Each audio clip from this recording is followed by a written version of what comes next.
truly, we're on the cusp of having a national consumer crisis in regards to now the 4 million people who are literally in default on their student loan.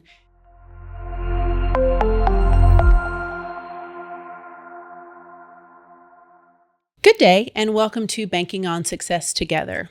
I am Janice Spooner, your host for this monthly podcast. And each month, we explore the economics of what is going on nationally, locally. We talk about small businesses and banking, as well as consumers, and very important details to each of those categories.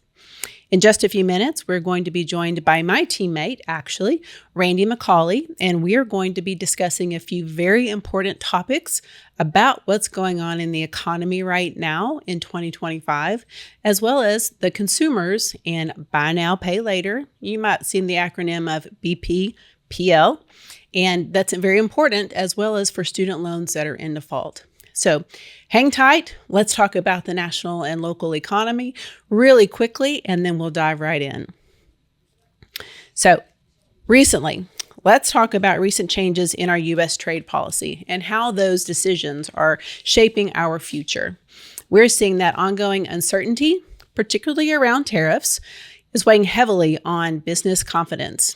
Many companies are actually pausing investment decisions and otherwise taking a wait-and-see approach due to the unpredictability of what's coming out of Washington. That policy certainly is creating real hesitation in the private sector. On the consumer side, we've seen it take a serious hit. The sentiment that is dropping to levels not seen since the 1980s.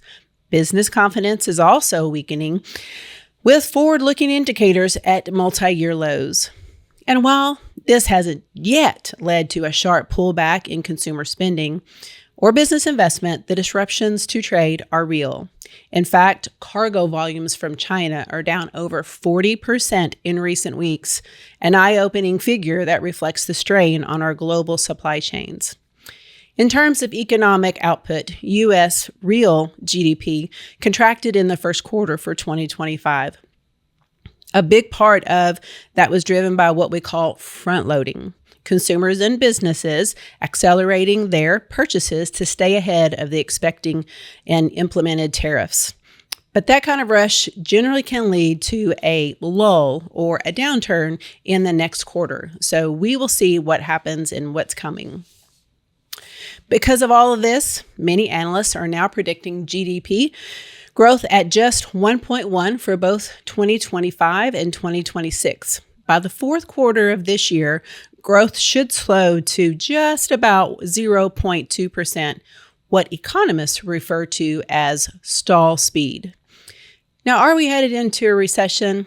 It's not guaranteed, but the odds are rising. Currently, estimates suggest that there is a 45% chance of recession in the next 12 months. And if the tariffs remain in place longer than expected, that risk only grows. As for the Federal Reserve, we always talk about this each month. The expectation is that they'll just keep rates steady, just as they did this past week in May meeting. If inflation stays sticky, or global uncertainty persists, a delay in policy easing is very possible. Now, let's drill down to our Texas and local economic news. I want to share just a few takeaways from the recent Dallas Federal Reserve's Texas Economic Outlook for 2025. The event was held at the Fed's 11th District headquarters, and the forecast was delivered by Pia Orenius, Vice President and Senior Economist with the Dallas Fed. Here's the bottom line. Business leaders across the state are cautiously optimistic about the year ahead. Even though some economists are pulling back their growth forecast slightly, there still remains cautious optimism. It's a reminder that confidence on the ground doesn't always move in lockstep with national projections. Now, when it comes to inflation, the progress we saw in 2023 and 2024 has started to slow. That's leading markets to adjust their expectations. Where we once thought we might see multiple interest rate cuts this year, the outlook is now a bit more restrained. For Texas specifically, according to the Dallas Fed, the Fed's forecast remains fairly upbeat. They expect the state's resilient growth to continue through 2025 at roughly the same pace we saw in 2024. That's great news for our business economy and community and is a reflection of Texas's continued strength in attracting investment and talent. Of course, the Fed also highlighted some key risks that could affect that outlook. These include, as I mentioned early on, tariffs, but also reductions in immigration and cutbacks in federal government spending. We're already seeing those affect small businesses and communities. On the flip side, because we always try and find the positive as well, there are also tailwinds supporting the state's growth, like continued deregulation, recent tax relief measures, a business-friendly climate, and a healthy budget surplus that gives the state some added flexibility. So overall, it's a mixed opinion, mixed forecast, but mostly steady picture for Texas in 2025. Solid fundamentals, cautious optimism, and an eye on policy is what could shift the landscape. So we're going to be watching that closely. Finally, I do want to mention this past week was National Small Business Week. And we at Great Plains Bank South Lake took the time to celebrate our small businesses and with outreach to many of our local small businesses to support them in various ways. So as always, we encourage everyone to continue shopping small business and supporting local businesses through your efforts. And remember, on a previous podcast, we talked about the different platforms to be able to do that. Make sure you're engaging with them. So as we head into our guest segment, and I get to introduce Randy McCauley, my team member, whom I've known for about 30 years. Randy, thanks for joining me on the show. Thanks for having me, Janice. Well, tell everybody a little bit about you. I know your resume is long, but tell them a little bit about you and what you do in our community. Well, I'm generally a native of Northeast Tarrant County. Born in Midland, moved here when I was 3. Been in banking for almost 40 years in Northeast Tarrant County. Went to Texas Wesleyan University for my undergraduate degree and Texas A&M University for my master's. Started my banking career in the mid-'80s, so I got to see the run-up to the S&L crisis. Then I went back to work full-time in commercial banking in '89, so I got to deal with the fallout of the run-up to the S&L crisis. Well, I know, and I consider you a staple to this community and all of our local cities, and I appreciate how you have really spent your life diving into all of the nuances of economics, being a leader in that, being a teacher of that. So it was really just appropriate to have you on the show for a part of this. And I want to start by really talking about what you're seeing at the local level specific to small businesses, and maybe weave in a little bit about tariffs if you've experienced that. Well, I think it's a challenging time because we have a lot of uncertainty that is created by governmental policy and not so much economics. So I think it's going to take 2 or 3 quarters to see what this actually looks like.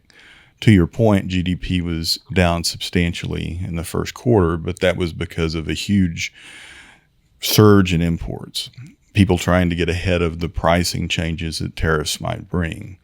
Interesting thing about tariffs, though, is most people don't realize that federal income tax didn't come into play permanently until 1913.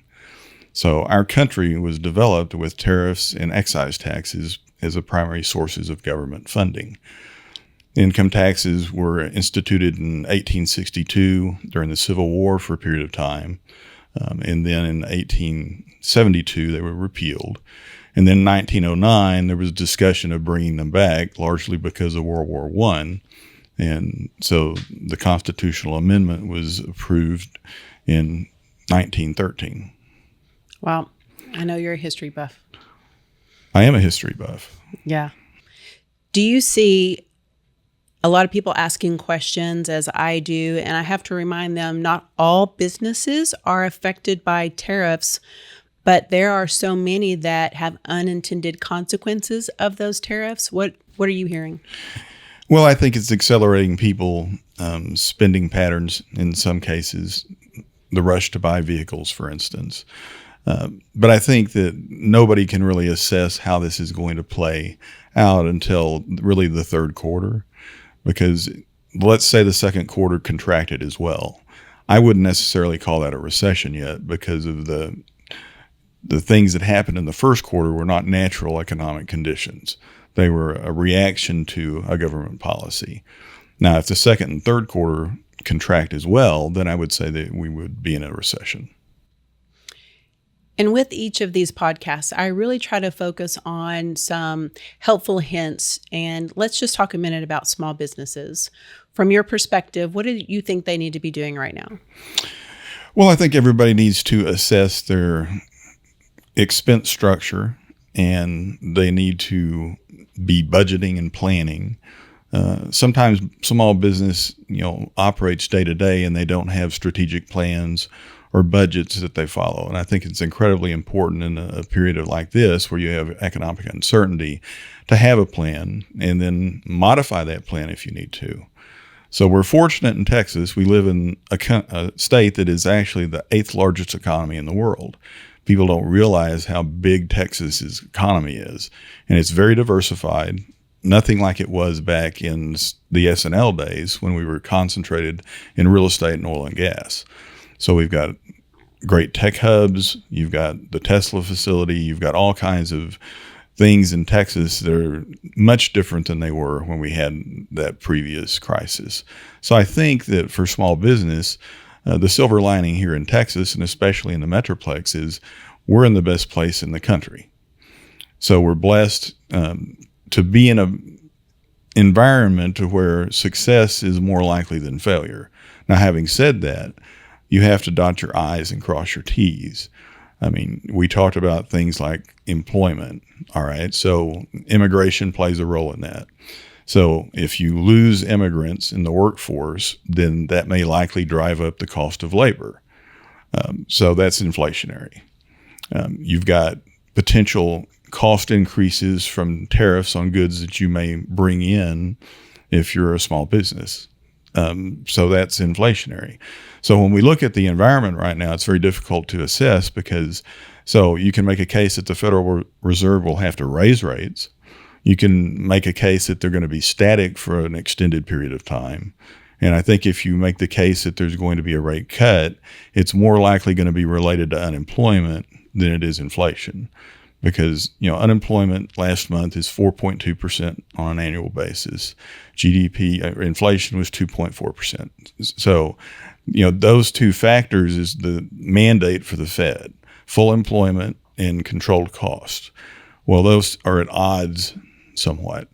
And when you talk about the stock market or the bond market, people forget that they're markets. Okay, so the stock market and the bond market is basically buyers and sellers. And so you had the stock market declining, and at the same time you had pressure on the bond market, which was counterintuitive to what it should have done. So instead of a rush to safety in the bond market, you had sellers.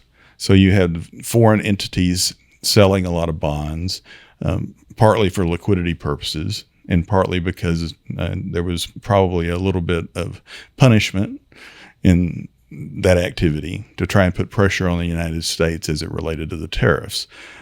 I think the tariff thing will largely be settled in 60 to 90 days, except for the primary target, which the primary target is China. Mm-hmm. So in 2018, when we had tariffs originally come in, the Chinese started investing in neighbor countries so that they could manufacture and ship to the United States and avoid tariffs. So you had kind of a regionalization of Asia. If you look at, so the United States in 2024 had a $29 trillion economy. China was 18. So there's a big discrepancy, and after you get past China, it drops dramatically. So what we're really saying is, how do we control China and currency manipulation and avoidance of business practices that make sense? No theft of IP. There's interesting things that happen in China if you actually try to do business there.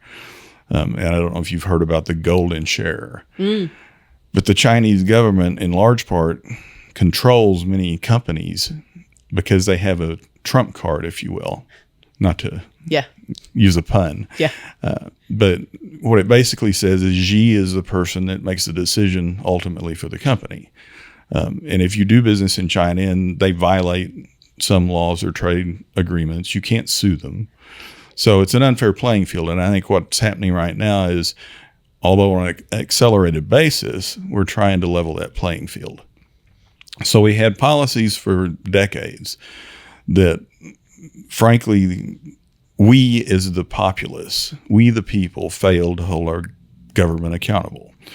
So we ended up with unsustainable debt and unsustainable deficits.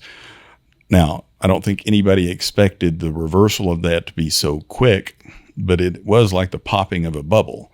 Yeah, it was. So now, how long does it take to solidify and normalize some of that? Well, you already see some of that taking place. That's why I say I don't think that you can really assess how things lay out until you get to the third quarter. But China has no choice but to come to the table. I mean, they don't have a large enough economy to fight this in a way that is going to be effective for them. Because if their citizens lose jobs, that's the single greatest threat to a communist dictatorship. Right. So that's where you get revolt, when the people, don't have employment and they lose faith in government. And the Chinese government certainly doesn't want to do that. So they have to figure out how to negotiate in a way that shows strength, but still accomplishes the goal of resurrecting trade. Right. And I think we could talk about that for hours and still not really have a solid answer. But all those details important for knowledge and understanding, and our small businesses need to truly just remain strong and active and partnering with their bank to understand how they can move forward in the future. Another big thing that I've talked a lot about on Fox News Radio as a featured financial expert is this whole buy now, pay later. And it's been around for a few years, but now most recently, even for food to go, fast food, a burrito. I really want your input on, what you think this is meaning and happening and why, and really what do consumers need to watch out for? Well, there's clearly financial strain, and people have exhausted savings that they may have accumulated during COVID. Debt levels are extremely high for the consumer. And let's not forget the consumer is 68% basically of GDP. Right. So when they run out of the capacity to spend money, either because they're exhausted their debt availability or they've exhausted their savings, then consumption starts to slow down. So I think that, like the federal government, if you continue to spend more than you make, then there's a point of no return. And that puts stress, obviously, on not only the household, but the occupants that are in it. We're fortunate in Texas because we have strong employment. But at the same time, you can't continue to run a deficit in your household. And I think, buying on credit is not necessarily bad if it's a durable good. So you're going to use credit to buy a house. You're going to use credit to buy a car. But using credit and not paying that credit off, and when you're accumulating it on things like food, and I don't mean going out to dinner occasionally, I'm talking about groceries, right, fast food, anything. Once you accumulate that debt cycle, it's very difficult for you to get out of it. And it affects long-term savings. It affects retirement. It gets into all of the discussions that we're having about the sustainability of Social Security, because Social Security is supposed to be a supplement. It's not supposed to be your primary income in retirement. But because of the way the consumption patterns run, people aren't saving like they have in the past. So that too will become a crisis at some point, when just assume that Social Security continues to fund itself the way it is. That's still not enough money for somebody to live on, during a period of time when inflation is continuing to raise prices, and just organically prices are going to go up because the more volumes you have, the bigger the country grows, the more expense layers that tend to be added into that. Mm-hmm. Well, I think it is becoming we're on the cusp of having a national consumer crisis in regards to now the 4 million people who are literally in default on their student loan. And this past week, with the new collection takeaways that the Treasury and the federal government are going to come after on those federally backed student loans, is catastrophic. And I think it's going to be for borrowers that already have those out there and are in default. So what have you seen on that? Well, I think in large part, people bought into a narrative that they didn't have to be concerned about student debt, because over and over again, the government continued to talk about forgiveness. Well, to begin with, all student loans weren't, qualifying for forgiveness, even under the programs that were floated. And the forgiveness numbers were exaggerated in the sense that it made for good press. But the reality of it was that the impact of it was not going to be nearly as dramatic as it was portrayed to be. But if you tell people long enough that they're not going to have to do something, then they forget to look at the fine print. They don't take in the detail. It's like a headline. If you read a headline and you don't actually research what that headline means or if it's true, then what happens is you're left with information that's not accurate. And if it's not accurate, then you're acting on a basis of something that's not factual. And when you do that, then you have a bad outcome. And that's what we're seeing, I think, with the student loan narrative. People continued to hear it was going to be forgiven. Now it's not. And they didn't plan for it. So it gets back to the same thing we talked about. Small business needs to plan. Households need to plan. People who have debt need to plan.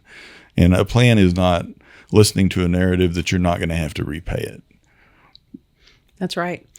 And one thing that's been shocking to some of the people that I've talked about, that even in Texas, the federal government can garnish your wages if you default on a federally backed student loan. And it's not state, it's federal, so they can. And they can also capture and take tax refunds as well as garnish Social Security. So this is real. It's really happening. And people need to go to their student loan accounts and really see what did their statement say. If they're making payments, they shouldn't be in default. But they need to understand, and servicers changed during this last 5 years.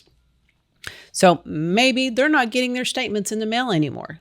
Well, but you can't turn a blind eye because you still sign the note. You still have to make the payment.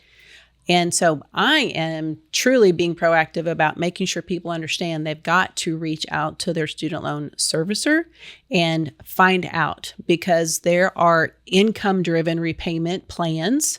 IDR is the acronym that the servicers can work with them. But there's also rehabilitation, and that's when a student makes a payment over on time for 9 months. It can come out of default and not be reported negatively on their credit report. I've mentioned in previous podcasts that people really need to check their credit, and that's easily accomplished at annualcreditreport.com. See what's being reported. See what's happened, because as with anything, we're all based on technology, and some of us adapt faster than others on that. But being reliant on it, things get caught in spam. Things go to the dark folders of the world that they don't reach you. But it doesn't mean you don't have to pay it. So any words of wisdom for our student loan borrowers? Well, I think that you have to develop a plan. Mm-hmm. I mean, to your point, the debt's not going to go away. So you have to create a plan to manage it. Now, you can argue that should have been occurring over the course of time when payments were paused. But I think the narrative that was being communicated caused people not to pay as close of attention to planning for that new payment coming up. And now they're faced with the reality of, in a difficult economic cycle, they're faced with the reality of the fact that they're going to have to take on an additional debt. This is amplified by the fact that credit card debt is extremely high. Yeah. So the consumer has already indebted themselves on a variety of things. And even with this tariff issue, a lot of people rushed to buy certain things and took on debt to do it. So I think that you have to, just like the federal government, you have to have a budget. And you can't exceed that budget year after year after year, otherwise you go bankrupt. So I think that, determining what's truly important and managing expenses and understanding the difference between mandatory and necessary expense versus discretionary expense, I think people are going to have to get very realistic about that. Yes. Truer words never spoken. Absolutely. Well, Randy, during this time of my podcast, I have my guests say where to find you, who you are, what you do. This is easy for me today because you work right here with me in Southlake at Great Plains Bank. But give them your email if they want to reach out to you. All right. I'm Randy McCauley. I'm Director of Northeast Tarrant County for Great Plains Bank. As Janice mentioned, I office here in Southlake. My email is rmccauley, that's RMCCAULEY @gpbanktx.net. Thanks, Randy, for joining me. Appreciate it. Oh, thank you for having me. Absolutely. All right, now let's switch gears. And this is our celebratory time of the podcast. And as each month, I mention Carroll ISD's Board of Trustees recognizes 3 staff members each month with the #Inspire Excellence Award for exemplifying excellence and inspiring the next generation. This month, we want to honor teacher Jennifer Kleiman. She teaches 4th grade. Teacher Holly Roberts, career investigations and architecture, and employee Joe Fa'atue, that he works in the transportation department and administration. Great Plains Bank management employees are excited to celebrate their achievements. And please, if you see the yard sign in their yard, go up to them, tell them congratulations and that you appreciate their work in teaching and inspiring the next generation of leaders. Additionally, I want to say real quickly a shout out to our most recent Dragon of the Month recipient, John Fahum. We're proud to support Southlake Carroll students with a monthly $500 scholarship. So if you know a senior at Carroll ISD, please have them reach our website or call the bank and we'll tell them all about how to apply for the scholarship. And this coming will be our final one for this school year. So act now so that they can get into this last scholarship opportunity for the current year. I invite you to visit Great Plains Bank website at gpbanktx.com. Our phone number is 817-912-3444, and our address is 325 East Southlake Boulevard.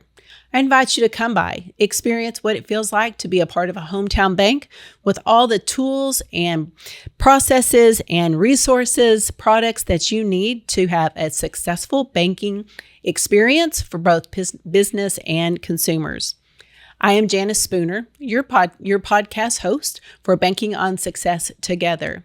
And as always, give kindness often, stay well, and remember, we are greater together.